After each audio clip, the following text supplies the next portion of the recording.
ನನಿ ತನಿ ನನಿ ತಂದಾನೇ ನನಿ ತಾನ.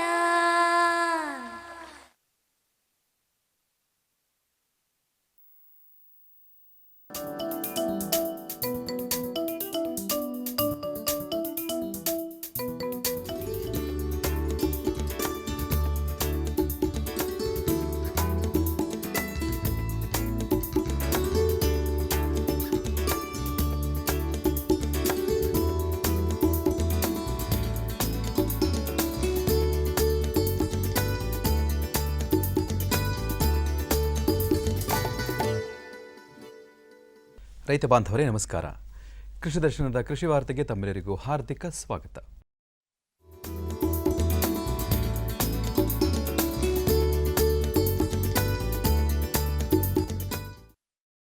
ವಿಜಯಪುರದಲ್ಲಿರುವ ಕೃಷಿ ವಿಜ್ಞಾನ ಕೇಂದ್ರದವರು ಇಂಡಿ ತಾಲೂಕು ತಾಂಬಾ ಗ್ರಾಮದ ಪ್ರಗತಿಪರ ಕೃಷಿಕರಾದ ಸುರೇಶ್ ಈರಣ್ಣ ಸರಸಂಬಿ ಅವರ ತೋಟದಲ್ಲಿ ನಿಂಬೆ ಬೆಳೆ ಕ್ಷೇತ್ರೋತ್ಸವ ಹಾಗೂ ಬದಲಾಗುತ್ತಿರುವ ಹವಾಮಾನ ಪರಿಸ್ಥಿತಿಯಲ್ಲಿ ತೋಟಗಾರಿಕಾ ಬೆಳೆಗಳ ಕೃಷಿ ಕುರಿತಂತೆ ಕಾರ್ಯಾಗಾರವನ್ನು ಇತ್ತೀಚೆಗೆ ಏರ್ಪಡಿಸಿದ್ದರು. ಇಂಡಿ ಹಾಗೂ ಸುತ್ತಮುತ್ತಲಿನ ತಾಲೂಕುಗಳ ತೋಟಗಾರಿಕಾ ಬೆಳೆಗಾರರು ಈ ಕಾರ್ಯಕ್ರಮದಲ್ಲಿ ಭಾಗವಹಿಸಿದ್ದರು. ಈ ಲಿಂಬೆ ಬೆಳೆಗೆ ಕೆಲವೊಂದು ಸಮಸ್ಯೆಗಳು ಕಾಡ್ತಾ ಇವೆ. ವಿಶೇಷವಾಗಿ ಈ ರೋಗಗಳಲ್ಲಿ ಈ ಕಜ್ಜಿ ರೋಗ ಅಂತಕ್ಕಂಥದ್ದು ನಾವು ಕ್ಯಾಂಕರ್ ಅಂತ ಹೇಳ್ತೀವಿ. ಅದೇ ರೀತಿ ಈ ಗಮೋಸಿಸ್ ಅಂತ ಹೇಳ್ತೀವಿ, ಅಂದ್ರೆ ಗಿಡದಿಂದ ಅಂಟು ಸೋರುವುದು. ಇವೆರಡು ಪ್ರಮುಖ ರೋಗಗಳು. ಇದರಿಂದ ಈ ಕಜ್ಜಿ ರೋಗದಿಂದ ಮಾರುಕಟ್ಟೆಯಲ್ಲಿ ಈ ಬೆಳೆಯ ಬೆಲೆ ಭಾಳ ಕಡಿಮೆ ಆಗೋದರಿಂದ ಅದರಿಂದ ರೈತರಿಗೆ ಹಾನಿಯಾಗ್ತದೆ. ಅದೇ ರೀತಿ ಈ ಅಂಟು ಸೋರುವಿಕೆ ರೋಗ ಅಂದರೆ ಗಮೋಸಿಸ್ ಕೂಡ ಇಳುವರಿ ಗಣನೀಯವಾಗಿ ಕಡಿಮೆ ಆಗ್ತದೆ. ಈ ಒಂದು ಗ್ರಾಮದಲ್ಲಿ ನಾವು ಈ ಲಿಂಬೆಯಲ್ಲಿ ಬರ್ತಕ್ಕಂಥ ಈ ರೋಗಗಳ ನಿರ್ವಹಣೆಯನ್ನು ಯಾವ ರೀತಿ ಮಾಡಬೇಕು ಎಂಬುದರ ಬಗ್ಗೆ ರೈತರ ಹೊಲಗಳಲ್ಲಿ ಪ್ರಾತ್ಯಕ್ಷಿಕೆ ತೆಗೆದುಕೊಂಡಿದ್ದೇವೆ. ಒಂದು ವಿಶೇಷವಾಗಿ ಈ ಸುಡೋಮೋನಾಸ್ ಫ್ಲೋರೋಸಿಸ್ ಅಂತಕ್ಕಂಥ ಒಂದು ಜೈವಿಕದಿಂದ ಹಾಗೂ ಈ ಬ್ಯಾಕ್ಟೀರಿಯಾ ನಾಶಕ ಹಾಗೂ ಇವು ಕಡಿಮೆ ಒಂದು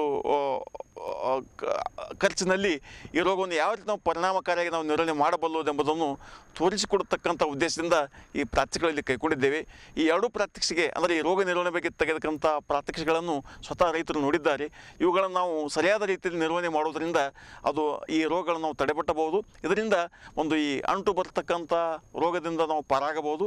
ಅದೇ ರೀತಿ ಈ ಕಜ್ಜಿ ರೋಗ ಅಂದರೆ ಕ್ಯಾಂಕರ್ ಅಂತ ಹೇಳ್ತೀವಿ, ಇದರಿಂದ ಕೂಡ ನಾವು ಈ ರೋಗದ ತೀವ್ರತೆಯನ್ನು ಕಡಿಮೆ ಮಾಡಿ ಈ ರೋಗದಿಂದ ಪಾರಾಗಿ ಈ ಮಾರುಕಟ್ಟೆಯಲ್ಲಿ ಹೆಚ್ಚಿನ ಬೆಲೆಗೆ ನಮ್ಮ ಲಿಂಬೆ ಹಣ್ಣನ್ನು ಮಾರಬಹುದು ಎಂಬುದನ್ನು ಈ ಪ್ರಾತ್ಯಕ್ಷಿಕೆ ಮುಖಾಂತರ ರೈತರಿಗೆ ತೋರಿಸಿಕೊಟ್ಟಿದ್ದೇವೆ.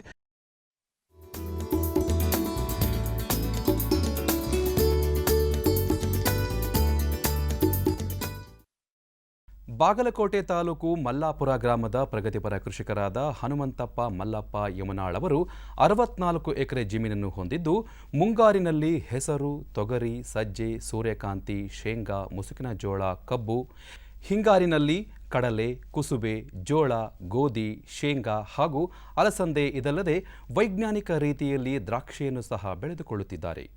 ಕಿಲಾರಿ ತಳಿಯ ಹಸುಗಳು ಹಾಗೂ ಹೋರಿಗಳನ್ನು ಸಾಕುತ್ತಿರುವ ಅವರು ಎಮ್ಮೆ ಹಾಗೂ ಕುರಿ ಸಾಕಣೆಯನ್ನು ಸಹ ಕೈಗೊಂಡಿದ್ದಾರೆ. ಜಾನುವಾರು ಹಾಗೂ ಕೃಷಿ ತ್ಯಾಜ್ಯಗಳನ್ನು ಬಳಸಿ ತಾವೇ ಎರೆಹುಳು ಗೊಬ್ಬರವನ್ನು ತಯಾರಿಸಿಕೊಳ್ಳುವ ಅವರು ಸಾವಯವ ಕೃಷಿಗೆ ಹೆಚ್ಚು ಒತ್ತು ನೀಡಿದ್ದಾರೆ. ಕೃಷಿ ವಿಜ್ಞಾನಿಗಳ ಮಾರ್ಗದರ್ಶನದಲ್ಲಿ ಬೇಸಾಯ ಮಾಡುತ್ತಿರುವುದರಿಂದ ಉತ್ತಮ ಇಳುವರಿ ಹಾಗೂ ಆದಾಯವನ್ನು ಗಳಿಸುತ್ತಿದ್ದೇನೆ ಎನ್ನುತ್ತಾರೆ ಹನುಮಂತಪ್ಪ ಮಲ್ಲಪ್ಪ ಯಮನಾಳ. ಹಸು, ದನ, ಇವು ಹೋರಿಗಳದವ್ರ ಜಾತಿ ಕಿಲಾರಿ ಹೋರಿಗಳು ಮತ್ತು ಎತ್ತುಗಳದಾವು. ನಮ್ಮ ಕಿಲಾರಿ ಆಕಳುಗಳದಾವು. ಅದರಿಂದ ನಾವು ಕಿಲಾರಿ ಆಕಳದಿಂದ ಅವ್ನ ಹೋರಿ ಉತ್ಪಾದನೆ ಮಾಡಿ ಮಾರ್ತೀವಿ, ಲಾಭದಾಯಕ ಆಗ್ತೈತಿ. ನಮ್ಮದು ಕುರಿನೂ ಸಾಕಾಣಿಕೆ ಐತಿ. ಕುರಿಯಿಂದ ಅವನ ಮರಿಗಳನ್ನು ಇದು ಮಾಡಿ ಮರಿ ಸಾಕಾಣಿಕೆ ಮಾಡಿ ಮರಿಗಳನ್ನು ಮಾರಾಟ ಮಾಡೋದಕ್ಕೆ ಒಳ್ಳೆಯ ಲಾಭದಾಯಕ ಐತಿ. ಕಿಲಾರಿ ಆಕಳುಗಳು 40 ಅದಾವೆ, ಎಮ್ಮೆ ಅದಾವೆ, ಜರ್ಸಿ ಆಕಳದಾವು. ನಾವು ಮಾರಾಟ ಮಾಡೋದಿಲ್ಲ, ನಮ್ಮ ಮನೆಯಲ್ಲೇ ಉಪಯೋಗ ಮಾಡ್ತೀವಿ. ಆ ಕರುಗಳಿಗೆ ಬಿಡ್ತೀವಿ. ಸಗಣಿ, ಸಗಣಿಯನ್ನು ನಮ್ಮ ಹೊಲಗಳಿಗೆ ಉಪಯೋಗ ಮಾಡ್ಕೊತೀವಿ. ಈ ಕಾಲಲ್ಲೇ ಚಿಪ್ಪಾಡಿ, ಎಂಡಿ, ಉಚ್ಚಿ ಅದನ್ನೆಲ್ಲ ಕಾಲಲ್ಲಿ ಹಾಕಿರ್ತೀವಿ. ಅದನ್ನು ಒಯ್ದು ಒಂದು 15 ದಿವಸದ ನಂತರ ನಮ್ಮ ಎರೆಹುಳು ಗೊಬ್ಬರಕ್ಕೆ ಕೊಡ್ತಾಯಿದ್ದೀವಿ. ಅದನ್ನು ಎರೆಹುಳು ಗೊಬ್ಬರ ಚಲೋ ಹೊತ್ತಿನಾಗ ಅಗದಿ ಒಳ್ಳೆ ಟಾನಿಕ್ಲಿಂದ ನಾವು ಗೊಬ್ಬರ ತೆಗಿತಿದ್ವಿ. ಈಗ ಮೊದಲಕ್ಕೆ ಏನೈತಿ 75% ಫರ್ಟಿಲೈಸರ್ ಉಪಯೋಗ ಮಾಡ್ತಿದ್ದೀವಿ ನಾವು. ಈಗ ಅದನ್ನು 25% ಉಪಯೋಗ ಮಾಡ್ತೀವಿ. ಎರೆಹುಳು ಗೊಬ್ಬರನ ಜಾಸ್ತಿ ಉಪಯೋಗ ಮಾಡ್ತೀವಿ. ಮಣ್ಣಿನ ಗುಣಮಟ್ಟನೂ ಜಾಸ್ತಿ ಆಗೈತೆ ರೀ ಎರೆಹುಳು ಗೊಬ್ಬರ ಹಾಕೋದ್ರಿಂದ, ಮತ್ತು ಇಳುವರಿನೂ ಜಾಸ್ತಿ ಐತಿ. ಇದಲ್ಲದೆ ಜೀವಾಮೃತನೂ ಮಾಡ್ತಿದ್ವಿ. ಇವು ಆಕಳ ಕಿಲಾರಿ ಆಕಳ ಸಗಣಿ ಉಚ್ಚಿಯಿಂದ ಜೀವಾಮೃತ ಮಾಡಿ ದ್ರಾಕ್ಷಿ ಬೆಳೆಗೆ ಕೊಡ್ತಿದ್ವಿ. ದ್ರಾಕ್ಷಿ ಬೆಳೆನೂ ಒಳ್ಳೆಯ ಲಾಭದಾಯಕದಿಂದ ನಮಗೆ ಉತ್ಪನ್ನ ಬಂದೈತಿ. ಸಾವಯವ ಉಪಯೋಗ ಮಾಡೋದ್ರಿಂದ ನಮಗೆ ಉತ್ಪನ್ನ ಜಾಸ್ತಿ ಬಂದೈತಿ, ಲಾಭದಾಯಕ ಆಗೈತಿ. ಅವರು ಕೃಷಿ ವಿಜ್ಞಾನಗಳ ಕೇಂದ್ರದಿಂದ ಸಲಹೆದಿಂದ ನಮಗೆ ಒಳ್ಳೆಯ ಮಾರ್ಗದರ್ಶನ ಕೊಡ್ತಿದ್ದಾರೆ. ಅವ್ರಲಿಂದ ನಮಗೆ ಸ್ವಲ್ಪ ಜಾಸ್ತಿ ಎರೆಹುಳು ಗೊಬ್ಬರದಿಂದ ಅವರು ನಮ್ಗೆ ಎರೆಹುಳು ಗೊಬ್ಬರ ಮಾಡಿರಿ, ಅದರಿಂದ ಚಲೋ ಆಗ್ತೈತೆ ಅಂತ ಹೇಳ್ತಾರೆ. ಅವ್ರ ಮಾರ್ಗದರ್ಶನ ಕೊಟ್ಟದಿಂದ ನಾವು ಎರೆಹುಳು ಗೊಬ್ಬರ ಇದು ಮಾಡೋದ್ರಿಂದ ಸಾಕಾಣಿಕೆ ಮಾಡೋದ್ರಿಂದ ನಮ್ಗೆ ಒಳ್ಳೆಯ ಲಾಭದಾಯಕ ಆಗೈತಿ. ರಾಸಾಯನಿಕ ಬೆಳೆಸಾಕಿದ್ದಾಗ ಅದು ವರ್ಷಕ್ಕೆ ಕೊಟ್ಟ ಒಂದು 25 ಲಕ್ಷ ರೂಪಾಯಿ ಬೆಳೀತಾ ಇದ್ವಿ. ಅದರಲ್ಲಿ ಖರ್ಚು ಒಂದು 22 ಲಕ್ಷ ರೂಪಾಯಿ ಆಗ್ತಿತ್ತು. 22 ಲಕ್ಷ ರೂಪಾಯಿ ಆದಾಯ ಭಾಳ ಏನು ಉಳಿತಿದ್ದಿಲ್ಲ. 3ರಿಂದ ಒಂದು 4-5 ಲಕ್ಷ ಉಳಿತಿತ್ತು. ಈಗ ಎರೆಹುಳು ಗೊಬ್ಬರ ನಾವು ಉಪಯೋಗ ಮಾಡೋದ್ರಿಂದ ಹಿಡಿದು ಈಗ ಖರ್ಚು ಏನೈತಿ ಒಂದು 15 ಲಕ್ಷ ಆಗ್ತೈತಿ. 32 ಲಕ್ಷ ರೂಪಾಯಿ ಆದಾಯ ಬರ್ತೈತಿ. ಅದನ್ನು ಖರ್ಚು ವೆಚ್ಚ ತೆಗೆದು ಒಂದು 15-16 ಲಕ್ಷ ರೂಪಾಯಿ ಆದಾಯ ಆಗ್ತೈತಿ. ಕುರಿ ಸಾಕಾಣಿಕೆಯಿಂದ ಒಳ್ಳೆಯ ಲಾಭ ಆಗೈತಿ. ನಮ್ಮ ಕಿಲಾರಿ ಆಕಳಿಂದ ವರ್ಷಕ್ಕೆ ಒಂದು 2-3 ಲಕ್ಷ ರೂಪಾಯಿ ಲಾಭ ಐತಿ. ಒಂದು 30-40 ಆಕಳು 40 ಆಕಳದವು. ಅದರಿಂದ ಕರುಗಳು ಮಾರಿ ನಮಗೆ ಲಾಭದಾಯಕ ಆಗೈತೆ ಒಂದು 3-4 ಲಕ್ಷ ರೂಪಾಯಿ. ಮತ್ತು ಈ ಹೆಂಡಿ ಉಚ್ಚಿ ಗಂಜಲ ಎಲ್ಲ ನಮ್ಮ ಬೆಳೆಗಳಿಗೆ ಉಪಯೋಗ ಮಾಡೋದಕ್ಕಿಂತ ಅದನ್ನು ಹೆಚ್ಚಿನ ಲಾಭದಾಯಕ ಆಗೈತೆ ನಮಗೆ. ಎಲ್ಲರೂ ಕೃಷಿ ಬಿಟ್ಟು ಹೋಗ್ತಾ ಇದ್ದಾರೆ. ನಾವು ಕೃಷಿಯನ್ನು ಹೆಚ್ಚಿಗೆ ಮಾಡಕತ್ತಿದ್ದೀವಿ. ನಮ್ಮ ಲಾಭದಾಯಕ ಹೆಚ್ಚಾಗೈತಿ. ನಮ್ಮ ಲಾಭದಾಯಕ ಹೆಚ್ಚಿಗೆ ಅದರಿಂದ ಅನುಕೂಲ ಆಗೈತೆ ಅಂತ ಹೇಳ್ತಾರೆ. ನಾವು ಕೃಷಿಯನ್ನು ಹೆಚ್ಚೆಚ್ಚವಾಗಿ ಅನುಕೂಲ ಮಾಡ್ಕೊತ ನಾವು ಹೊಂಟಿದ್ದೀವಿ. ಕೃಷಿ ವಿಜ್ಞಾನಿಗಳ ಸಂಪರ್ಕನ ಇಟ್ಕೊಂಡ್ರೆ ಸ್ವಲ್ಪ ಹೆಚ್ಚಿಗೆ ಲಾಭದಾಯಕ ಆಗ್ತದೆ. ಅವ್ರು ಹೆಚ್ಚಿನ ವರ್ಷ ಏನು ತಂತ್ರಜ್ಞಾನ ಮಾಡ್ತಿದ್ರು ಅದನ್ನು ನಮಗೆ ಅಳವಡಿಸ್ಕೊಂಡು ನಮ್ಗೆ ಹೇಳ್ತಾ ಇದ್ದಾರೆ. ಅದರಿಂದ ನಮಗೆ ಸ್ವಲ್ಪ ಬೆಳೆಗಳು ಇಳುವರಿ ಜಾಸ್ತಿ ಬರ್ತೈತಿ. ಹೊಸ ತಳಿಗಳನ್ನು ಅವ್ರು ಹೇಳ್ತಾ ಇದ್ದಾರೆ, ಈ ತಳಿ ಹಾಕ್ರಿ ಅಂತೇಳಿ. ಅದರಿಂದನೂ ನಮ್ಗೆ ಲಾಭದಾಯಕ ಆಗೈತಿ. ಮೊದಲು ನಾವೆಲ್ಲ ಈ ಎರೆಹುಳು ಗೊಬ್ಬರ ಏನು ಮಾಡ್ತಾಯಿದ್ದಿಲ್ಲ. ಈ 2 ವರ್ಷದಲ್ಲಿ ಅವ್ರ ಮಾರ್ಗದರ್ಶನದಲ್ಲಿ ನಡೀತೀವಿ.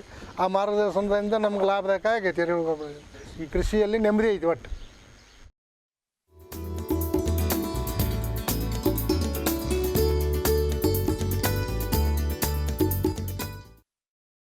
ರೈತ ಬಾಂಧವರೇ, ದಯವಿಟ್ಟು ಗಮನಿಸಿ. ನಿಂಬೆ ಬೆಳೆಯಲ್ಲಿ ಬಿಳಿಚುಕ್ಕೆ ರೋಗ ಕಂಡುಬಂದಲ್ಲಿ 10ರಿಂದ 12 ದಿನಕ್ಕೊಮ್ಮೆ 10 ಲೀಟರ್ ಗಂಜಲದಲ್ಲಿ 100 ಗ್ರಾಂ ಮೈಲುತುತ್ತ ಬೆರೆಸಿ ಮಾರನೆಯ ದಿನ 40 ಲೀಟರ್ ನೀರು ಬೆರೆಸಿ ಸಿಂಪಡಿಸಿ. ದಾಳಿಂಬೆ ಕಾಯಿಗಳಲ್ಲಿ ಚುಕ್ಕೆ ಬಂದಿದ್ದರೆ ರೋಗದ ಹಾವಳಿ ನಿವಾರಣೆಗಾಗಿ 8 ದಿನದ ಹುಳಿ ಬಂದ 1 ಲೀಟರ್ ಮೊಸರಿಗೆ 15 ಲೀಟರ್ ನೀರು ಬೆರೆಸಿ ಸಿಂಪಡಿಸಿ. ಇದೇ ರೀತಿ 100 ಲೀಟರ್ ನೀರಿಗೆ 100 ಗ್ರಾಂ ವಾಯ್ವಿಳಂಗು ಬೀಜಗಳನ್ನು ಮೊದಲ ದಿನದ ಸಂಜೆ ಉಗುರು ಬೆಚ್ಚಗಿನ ನೀರಿನಲ್ಲಿ ತಾಮ್ರದ ಪಾತ್ರೆಯಲ್ಲಿ ನೆನೆಸಿಟ್ಟು ಮರುದಿನ ಬೆಳಗ್ಗೆ ನುಣ್ಣಗೆ ಅರೆದು 4 ಲೀಟರ್ ಕಾಯಿಸಿದ ಆಕಳ ಹಾಲಿನಲ್ಲಿ ಚೆನ್ನಾಗಿ ಕಲಸಿ ಸಿಂಪಡಿಸಿ. ರೈತ ಬಾಂಧವರೇ, ಪ್ರತಿದಿನ ಸೋಮವಾರದಿಂದ ಶುಕ್ರವಾರದವರೆಗೆ ಸಂಜೆ 5 ಗಂಟೆ 30 ನಿಮಿಷಕ್ಕೆ ಕೃಷಿ ವಾರ್ತೆ. ಇನ್ನು ಮುಂದೆ ಕೃಷಿ ದರ್ಶನ ಮುಂದುವರಿಯುವುದು.